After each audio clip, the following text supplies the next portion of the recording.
Hi, it's me, Leah from Charlie Darwin Textiles, and today we're going to be doing a sew-along for my brand new sewing pattern of the swallowtail pants. So about 2 years ago, I had released the swallowtail pants in my made-to-measure collection, and since then they have been the best-selling pants on my whole website, which just makes me feel so proud of them. I think they are by far my most worn pants in my own wardrobe because I can wear them really throughout the spring, summer, fall, and winter up here in the Northeast. What I'm so excited for is today to show you how to make a pair of your own swallowtail pants. The sewing pattern for these pants is now live on my website, so you can find that in the link in the description below.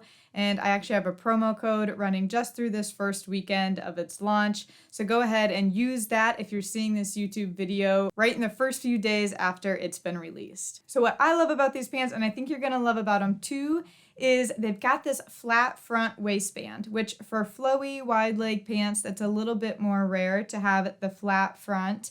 But I think that helps add a much more of a flattering look to the front. And then we have elastic in the back half of the waistband, and that helps us stretch it right on over our booty and avoid sewing any zippers. I'm not a huge fan of sewing zippers myself, and I really like the comfort of that elastic back. I've also designed these pants to have inseam pockets nested into the side seams, and I love that that helps keep the front of the pant very flat and clean cut. The pant leg itself is wide leg, and it's got a little bit of a flow to it that I think pairs really well with having shirts tucked in on the top, or even a flowy shirt on top, so you have just like flowy all the way from top to bottom. And I feel like the shape of the pant has really proven to be so versatile in my wardrobe as far as being able to wear on different occasions. So like I've worn these pants to a bridal shower, but I've also worn these pants just to class or on vacation, and I think they can be really dressed up or dressed down. And that of course probably depends on which fabric you choose to make them out of as well. And I think what really sets these pants apart from other flowy pants that are out there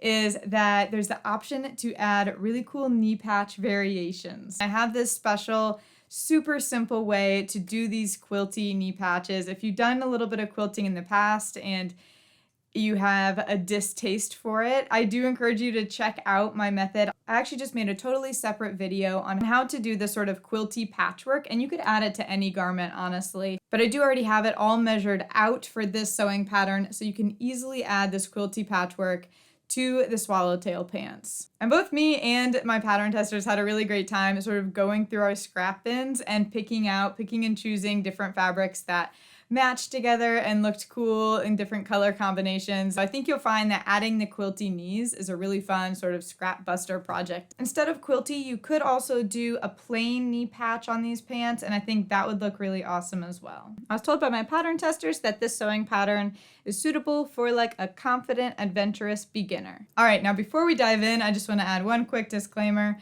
I do sell these pants made to measure as a physical product on my website. So please do not use this sewing pattern to create the exact same physical product as me and just add competition to my already small but mighty business. And the digital sewing pattern is not for reselling or sharing. Please don't share the pattern with others. Go ahead and just send them a link to the sewing pattern so they can get their very own version of it. Now, all Charlie Darwin sewing patterns are optimized for someone who is average female, 64 inches tall, but pretty much none of us are average, right? And so I've actually, after sewing hundreds of garments, I have really perfected my calculation of how much to add or subtract for a custom-sized garment. So if you're not 64 inches, even just 1 inch above or below or more, then you want to go ahead and check out my height adjustment calculator at charliedarwintextiles.com/calculator, and you'll just plug in your total body height, and it'll pop out the exact amount that you want to add or subtract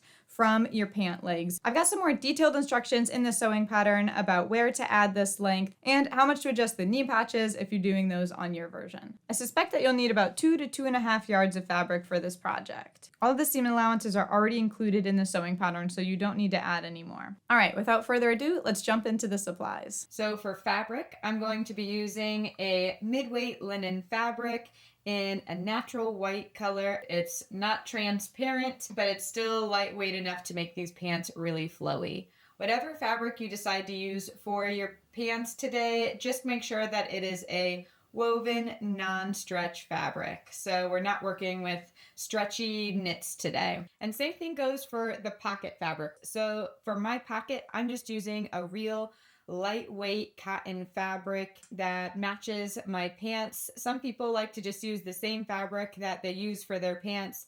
Next, you're going to want some fusible interfacing. So if you're doing just the plain pair of pants, you just need enough fusible interfacing to do the waistband of the pants. If you're going to be doing the patchwork knees on the pants, then you'll need to cut out the pattern piece that's the big rectangle of fusible interfacing to go on the back of our quilty knee patches.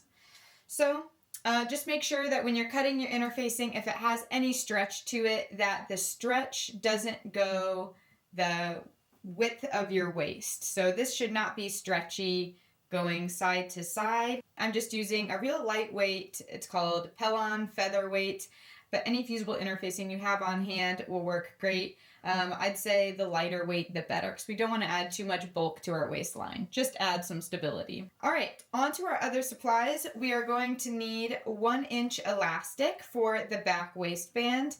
I like to use a knitted elastic. It doesn't get thinner or more narrow when you stretch it. And the dimensions for how long of elastic you're going to need are in the sewing pattern instructions. As for thread on my regular sewing machine, I like to use Gutermann 100% cotton thread. And of course, you're going to need an iron to press our seams really nice and flat as we go through. And for all the supplies that I'm using for this project today, I will go ahead and link them in the description below. The last thing you're going to need is the sewing pattern instructions. You can print them out or keep them up on a nearby computer. Once you have all of your fabric cut out and you've marked the placement of all of your notches, then we'll go ahead and get started sewing. If you plan to sew the variation with the knee patches or the quilty knees, you're going to want to follow the tutorial in my video I posted last week. I'll link to that right here. The knee patches should be completed before the rest of the pants. We're going to add those right on top of our pant front pieces. When you have your full knee patch prepared, you just want to turn the top and bottom long edges of the knee patch toward the wrong side by 1/4 inch and press. Then layer the rectangle patch on top of the pant leg, matching up at the notches on the pant front sewing pattern. Go ahead and pin this rectangle in place, then flip the pinned pant leg over and cut away any fabric on the sides of the rectangle knee patch that is overflowing off of the pant leg. Now, making sure that it's lying nice and flat still, you want to top stitch that knee patch to the pant leg at 1/8 inch around all 4 edges. Next, we'll attach the side seam pockets. So with the right sides together, we're going to pin a pocket piece to each of the 4 pant legs, matching the dots and our notches. Make sure that we have our raw edges even. Then stitch them together along the side raw edges.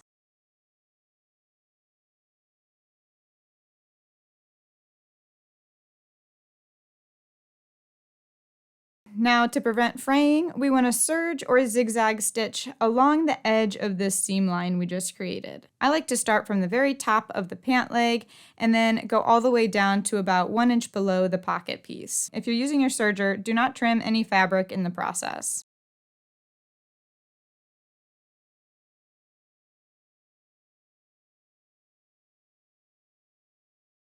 Now we're going to understitch our pocket by pressing the pocket and the seam out and away from the pant leg.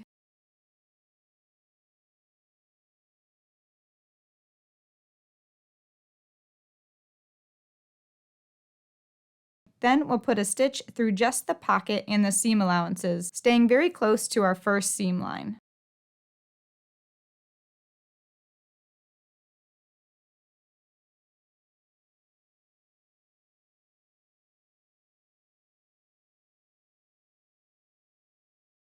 Now we'll attach our pant front to the pant back at the side seam. First, we want to place the pant front onto the pant back with right sides facing. We're going to align the side seams and the pocket pieces.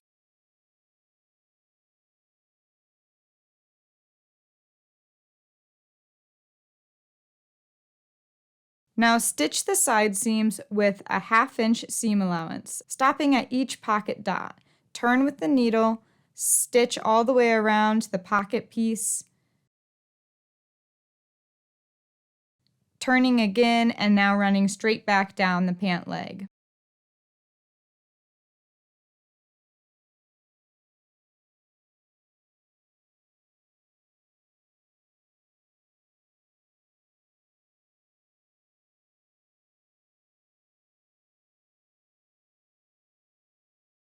We want to protect this seam using either a serger or a zigzag stitch and trimming it down to 1/4 inch seam allowance. You're going to want to really go slow and be patient with the curves around and under the pocket. If you're using your serger, just be really cautious not to cut into your pant legs with the knife of your serger at the sharp right turns. Now press the seam allowance and the pockets toward the front pant leg. This will help the pocket bags rest towards the front later on.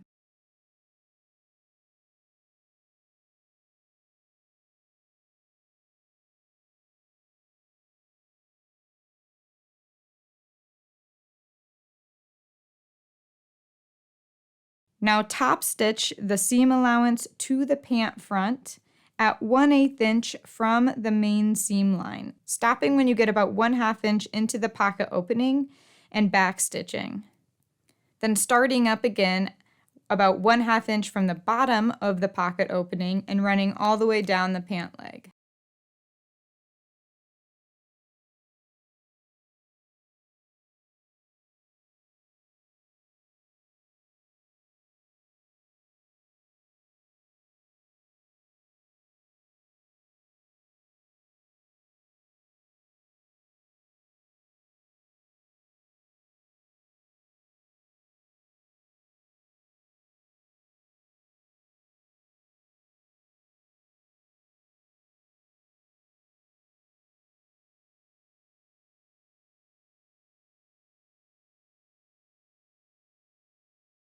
Now repeat all of these steps for the second pant leg to attach that front to the back at the side seam.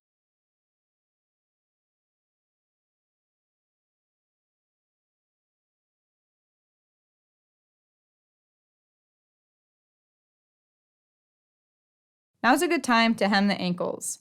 So we'll turn the bottom edge of each pant leg toward the wrong side by 1/4 inch. Press it really well, and then turn again by another 1/4 inch.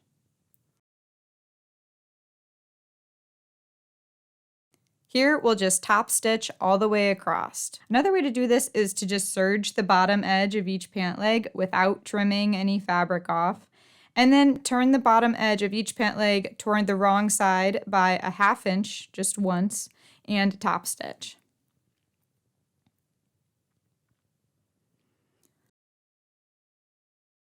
Now it's time to sew the inseam. So with right sides facing, you want to align the raw edges of the inseam of each pant leg.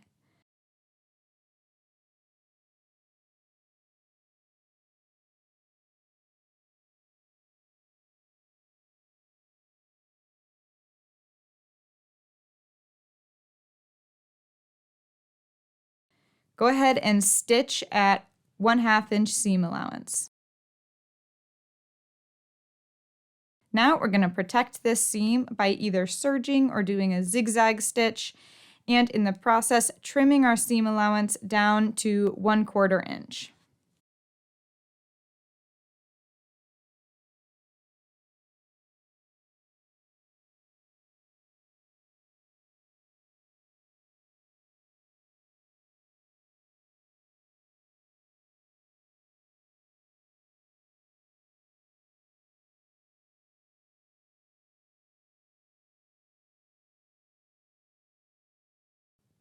Now it's time to sew the crotch seam. So we're going to turn one of the pant leg sort of tubes right side out, and then have the other pant leg tube turned inside out.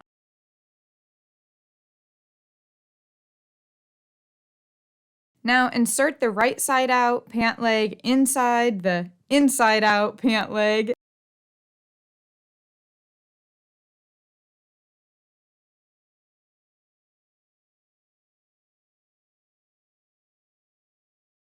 Aligning them at the crotch, the center front, and center back.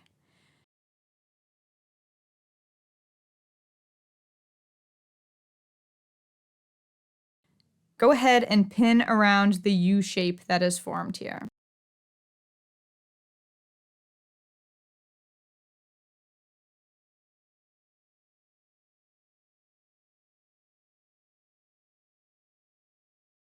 Now stitch along the U-shaped crotch area at 1/2 inch seam allowance.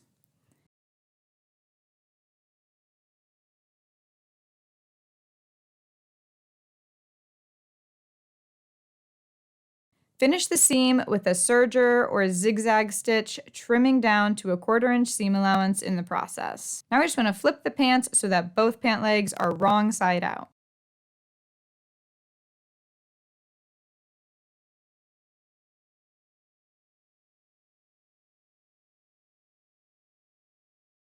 All right, now we're going to go ahead and attach the waistband. So what we want to start with is attaching the fusible interfacing to the wrong side of the front waistband. And just follow your manufacturer instructions. For mine, I just put my iron on the hottest setting with a lot of steam. I just press and stay still in each spot for about, 6 to 8 seconds, and pump a lot of steam out at it while I'm doing it. Now we're going to fold the waistband front and back in half lengthwise with wrong sides facing, and we're going to press to create a crease line down that center line.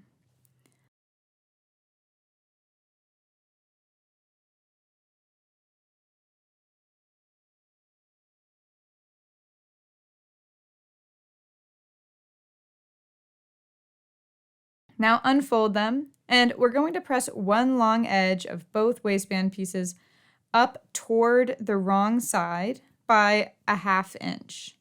Again, we're just creating a crease line, but then we're going to unfold it again.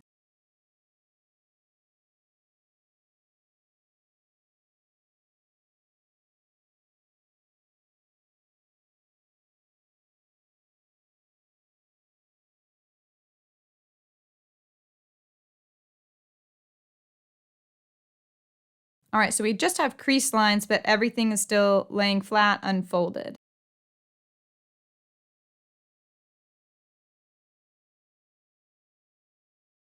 Now with right sides facing, we're going to attach the waistband front to the waistband back at the short side seams using a 1/2 inch seam allowance.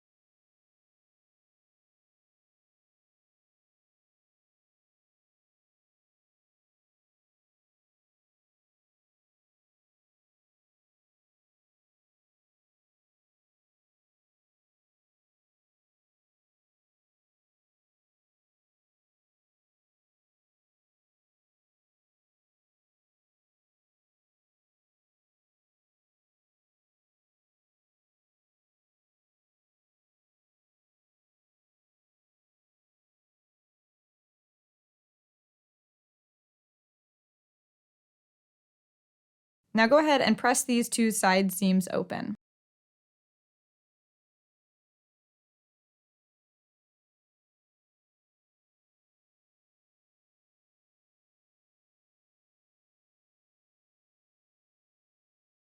Now we're going to go ahead and refold and repress that 1/2 inch hem that runs along the bottom that we created just a minute ago. Now on the unfolded edge of the waistband, mark the center front and center back. You can do this by lining up the two side seams and finding the center point on either side of them.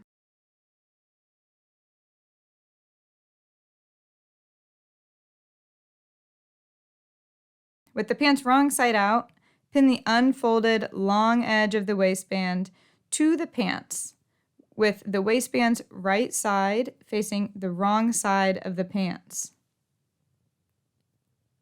You're going to be aligning the raw edges all the way around and being sure to align the waistband with the center, front, back, and side seams. Go ahead and pin this in place.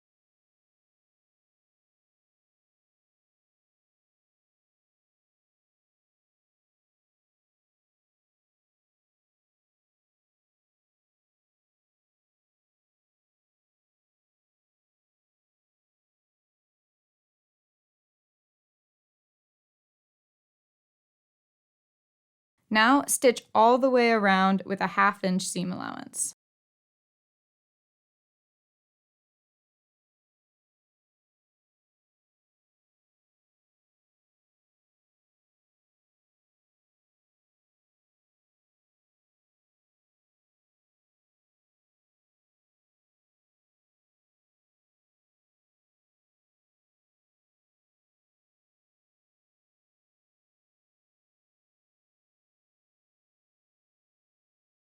Next, we'll press the waistband and the seam allowance up and away from the pants.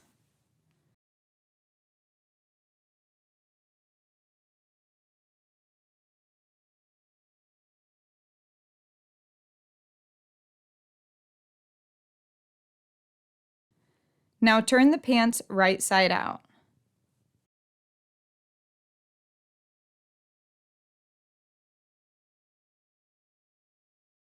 Fold the waistband in half lengthwise. We're going to be using that crease that we formed a couple steps ago to guide us.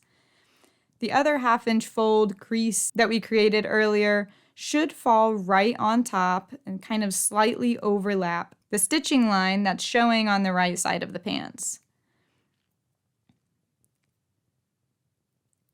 Pin your waistband down to hold it in place, and then stitch really close to the folded edge. But we're going to leave a 1 to 2 inch opening at each side seam so that we can add in the back waist elastic in the next step.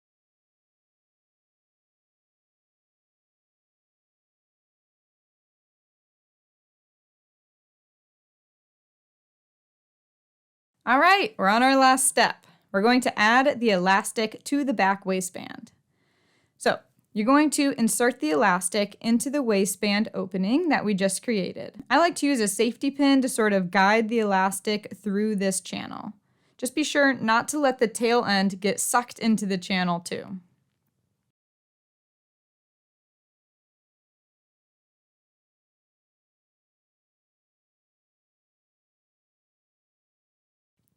Once you've got your elastic sort of pulled through most of the way, return to the tail end that is sticking out of the first opening, when you've got just like an inch or so of it sticking out. Insert the tail into the side seam opening and have the elastic's end sort of overlap onto the front waistband by about 1/2 inch. Now, still kind of holding on to it, carefully fold back down the waistband casing and pin through the fabric and elastic to hold it in place at the side seam. Now we're going to stitch in the ditch, is what it's called, which just means that we're going to sew right over that same side seam line of the waistband in order to secure the elastic in place. Now back over to our other side with the safety pin. We're going to pull that end through the channel to the other side opening. Grab hold of your safety pin and remove it. Then carefully tuck the end of the elastic back into the opening and try to have it overlap onto the front waistband by 1/2 inch. Again, fold that fabric back down real neatly and pin the waistband side seam to hold everything in place. Once again, we're going to stitch in the ditch to secure the elastic. All right, our very last step is to stitch close those openings that we made to insert our elastic.